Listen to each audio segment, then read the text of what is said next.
You're listening to Precinct 444, a podcast network from the National Law Enforcement Museum. Today we're bringing you an episode from Icons, where listeners are introduced to incredible people working within the law enforcement community who have made a profound impact in our world. These one-on-one interviews provide insight into their lives and careers so we can better understand their challenges and recognize their bravery, commitment, and sacrifice. Black Trailblazers in Blue honors the service and sacrifice of Black law enforcement officers throughout history and highlights some of the key individuals who have made a significant mark on the history of Black law enforcement and law enforcement in general. In today's special Black Trailblazers in Blue episode of Icons, we are going to examine the stories of two figures in Black law enforcement history whose contributions to law enforcement played a significant role in fighting extreme racism in the wake of the civil rights movement.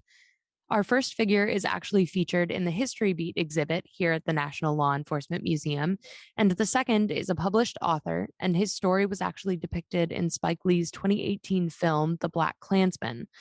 Both of these triumphant stories show the significant role that Black officers have played in the field's history and made a great impact on the policing in our communities. We will begin with the story of Sheriff Lucius Amerson, the first Black sheriff to be elected in the Deep South since Reconstruction. Macon County, Alabama, has been a place for progress for African Americans since 1881, when Booker T. Washington founded the Tuskegee University, which was initially known as the Tuskegee Normal School. African American leaders from all fields have made their mark on Macon County's history, including in the field of law enforcement, when in 1967, Lucius Amerson was elected as the first Black sheriff in the Deep South since Reconstruction. Sheriff Amerson was elected to office soon after the Voting Rights Act of 1965 was passed. This lifted many of the barriers that had previously kept the largely African American population of Macon County from voting.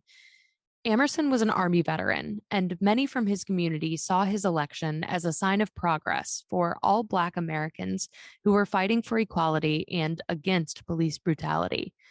Amerson's historic election made national headlines and earned him a congratulatory telegram from Vice President Hubert H. Humphrey, as well as an invitation to the White House to meet President Lyndon B. Johnson. But it wasn't fame and glory that inspired Amerson to run for sheriff. While his name is rightfully etched into the annals of both Black and law enforcement history, he described in a speech to the Southern Christian Leadership Conference shortly after his election that his motivation to run was simply to protect and not oppress the members of his community. As sheriff, he pledged hatred toward no man, as well as fair and impartial enforcement for Black and white alike. At one point in his career, he was quoted as saying that he ran because, quote, "The time has come when the white citizens of Alabama and other states must realize Negroes can perform jobs in higher places with proficiency and dignity, and that they will do their jobs for the best interest of all people." Sheriff Amerson valiantly served Macon County from 1967 to 1987. During his tenure as Macon County Sheriff, he saw some of the country's most turbulent days for American race relations. However, Sheriff Amerson's election and subsequent re-elections as the first Black sheriff in the South since Reconstruction paved the way for many other Black leaders to ascend in the Deep South. His legacy lives on in many different ways.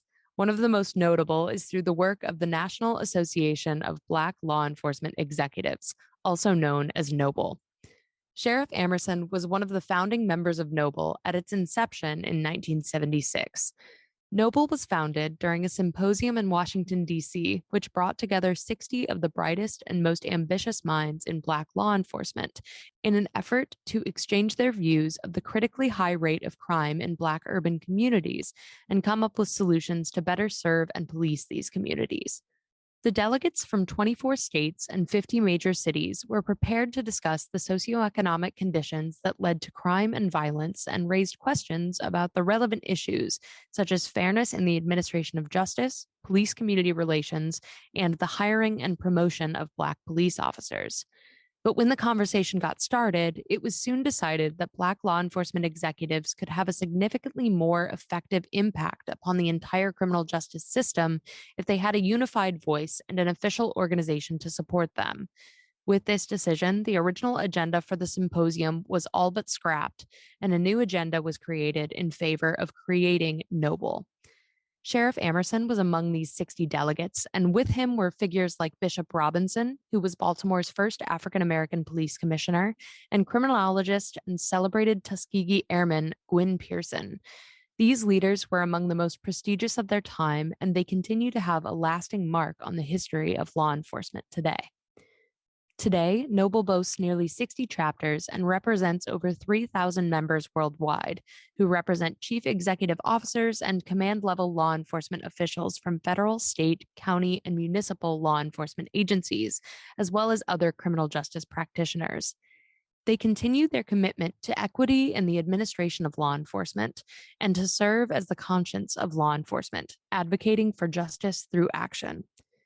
Sheriff Amerson's story also lives on here at the National Law Enforcement Museum. A collection of his personal artifacts are on display, including a pair of sunglasses, a badge, and his nameplate from his uniform. Sheriff Amerson's son, Anthony Amerson, is also a major supporter of the museum and its programming. Earlier this week, we released a special episode of Icons featuring Anthony Amerson. In the episode, he discusses his experience growing up with such a history-making father and reflects on how that experience helped to shape him throughout his own life in conversation with our manager of community engagement, Madison Heitzen-Rader. And while Lucius Amerson's election marked a crucial milestone in both the Deep South and in Black law enforcement history in the wake of the Civil Rights Movement, but before I leave you today, I want to talk about another figure in Black law enforcement history, whose story is just as fascinating as Sheriff Amerson's, but takes place in a far different region of the country from the Deep South. I'm taking you to Colorado Springs, Colorado, to introduce you to Ron Stallworth, who you may know better as the Black Klansman. When Ron Stallworth joined the Colorado Springs Cadet Program, an initiative designed by the Colorado Springs PD to bring more minorities into the department during the 1970s, he had no idea that he would successfully infiltrate the Ku Klux Klan, not only as a law enforcement officer, but also as a Black man. At the age of 22, Stallworth became the Colorado Springs Police Department's youngest and first African American detective. He was assigned to the department's intelligence section of the narcotics unit. And in 1978, Stallworth came across an anonymous classified ad for a local chapter of the Ku Klux Klan with a P.O. box. So he sent a letter, posing as a white man, looking to gain more information and potential membership. A week after sending the letter, he got a call from the local chapter organizer, who told him that if he wanted to join, he was in, which posed a bit of a problem. Stallworth knew he could not attend a meeting in person, so he called upon his partner, a fellow Colorado Springs detective who was white, for help. It was decided that this officer would act as Stallworth for in-person meetings with Klan members, but Stallworth himself would maintain contact with members of the organization over the phone.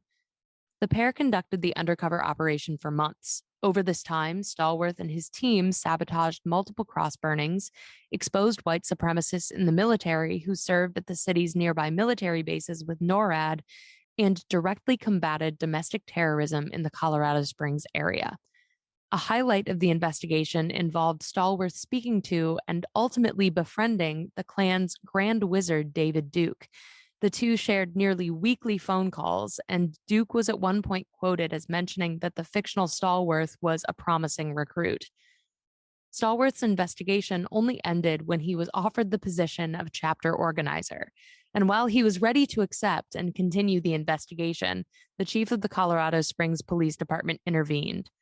Stallworth believes that despite its rather quiet ending, the success of the investigation lay not with what happened, but with what was prevented from happening, including the prevention of both bombings and cross burnings during the duration of the investigation. Stallworth eventually left the Colorado Springs Police Department to assist other police departments around the country to establish their own undercover gang and vice units. All this time, he kept the story of his KKK investigation under wraps. Upon his retirement from law enforcement in 2005, Stallworth was interviewed by Deseret News reporter Deborah Bulkley about his career and his most notable cases. And of course, the KKK investigation came to the top. In 2014, Stallworth finally wrote his experience infiltrating the Klan in his memoir, appropriately titled The Black Klansman. And in 2018, the memoir was adapted into a major motion picture directed by Spike Lee. John David Washington, the son of Academy Award-winning director Denzel Washington, plays Stallworth in the film. Stallworth has mentioned in both his book and many interviews that he still carries the KKK membership card that is emblazoned with his name that he earned as part of this investigation. The stories we covered today are among my favorites that we still cover. Sheriff Amerson's story is one of our favorites here at the museum, and Ron Stallworth's story is just a fascinating look at how creative investigation techniques and some quick thinking can lead to greater progress in the field of law enforcement as a whole. Remember to listen to our recent Icons interview with Sheriff Amerson's son, Anthony Amerson, here on Precinct 444, and check out some of our other shows on the network as well. You can find Precinct 444 wherever you find your podcasts. As always, thank you to Christopher Mitchell for producing today's episode, and thank you for listening. We hope to see you again at the Precinct very soon. Please subscribe to Precinct 444 on your favorite podcasting platform to stay connected and to receive our latest content as soon as it drops. We would love to hear from you. Send in your questions, comments, and feedback to precinct444@nleomf.org. You can help us make our content even better. The National Law Enforcement Museum is located at 444 East Street Northwest in Washington, D.C., and is dedicated to telling the story of American law enforcement. We expand and enrich the relationship between law enforcement and the community through educational journeys, immersive exhibitions, and insightful programs. Find us online at lawenforcementmuseum.org and stay tuned for more podcast content from Precinct 444. Until next time, stay safe. We'll see you at the Precinct.